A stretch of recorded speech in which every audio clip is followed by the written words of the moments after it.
Staf Umum Angkatan Bersenjata Ukraina 29 Januari melaporkan, militer Rusia total kehilangan 834.670 tentara di Ukraina sejak dimulainya invasi skala penuh 24 Februari 2022. Jumlah ini termasuk 1.670 korban yang diderita pasukan Rusia hanya dalam sehari terakhir. Rusia juga kehilangan 10 tank, 29 sistem artileri, 57 pesawat tanpa awak, dan 24 kendaraan tempur pengangkut personel dalam 24 jam terakhir. Menurut laporan militer Ukraina tersebut, pasukan Vladimir Putin total kehilangan 9.886 tank, 20.597 kendaraan tempur lapis baja, 35.366 kendaraan dan tangki bahan bakar, 22.395 sistem artileri, 1.264 sistem roket peluncur ganda, 1.050 sistem pertahanan udara, 369 pesawat terbang, 331 helikopter, 23.456 pesawat nirawak, 28 kapal dan perahu, dan 1 kapal selam.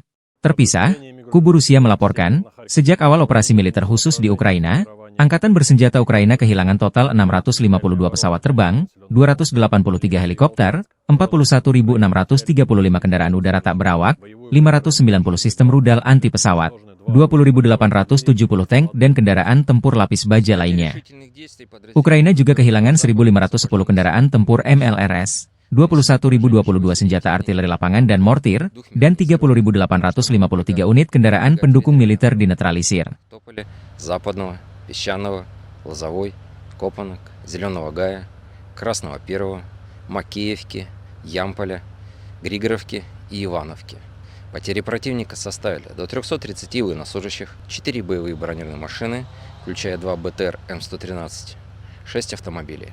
Уничтожены 4 орудия полевой артиллерии, в том числе 3 западного производства, 2 станции радиоэлектронной борьбы и 2 склада боеприпасов. Подразделения южной группировки войск заняли более выгодные рубежи и позиции, нанесли поражение формированием 2 механизированных штурмовой бригад и 2 бригад территориальной обороны ВСУ в районах населенных пунктов Верхнекаменская, Янтарная, Зеленовка, Орехово-Васильевка, Часов-Яр и Дачная. Потери ВСУ составили до 220 военнослужащих, 2 боевые бронированные машины «Хамви», 3 автомобиля и 105-мм орудие М119. Уничтожен склад боеприпасов. Оперативно-тактическая авиация ударными беспилотными летательными аппаратами, ракетными войсками и артиллерией группировок войск Вооруженных сил Российской Федерации нанесено поражение инфраструктуре военных аэродромов, цехам производства, складам хранения беспилотных летательных аппаратов и безэкипажных катеров, а также скоплением живой силы и техники противника в 152 районах. Средствами противовоздушной обороны сбиты 15 реактивных снарядов «Химарс» и 64 беспилотных летательных аппарата самолетного типа. Подразделения группировки войск «Центр» продолжили продвижение вглубь обороны противника. Нанесли поражение живой силе и технике 4 механизированных мотопехотных бригад ВСУ, 2 бригад Национальной гвардии и бригады территориальной обороны в районах Щербиновки, Дзержинска, Лысовки, Крымского, Зерева, Новой Елизаветовки, Воздвиженки, Ясенова, Нововасильевки и Котлина. Противник потерял до 600 военнослужащих, 2 танка, 2 боевые бронированные машины, в том числе БМП «Брэдли», 7 автомобилей, орудия полевой артиллерии. Подразделения группировки войск «Восток» продолжили продвижение в глубину обороны противника. Нанесено поражение формированием механизированной бригады, бригад Национальной гвардии и территориальной обороны в районах Богатыря, Времевки и Равнополя.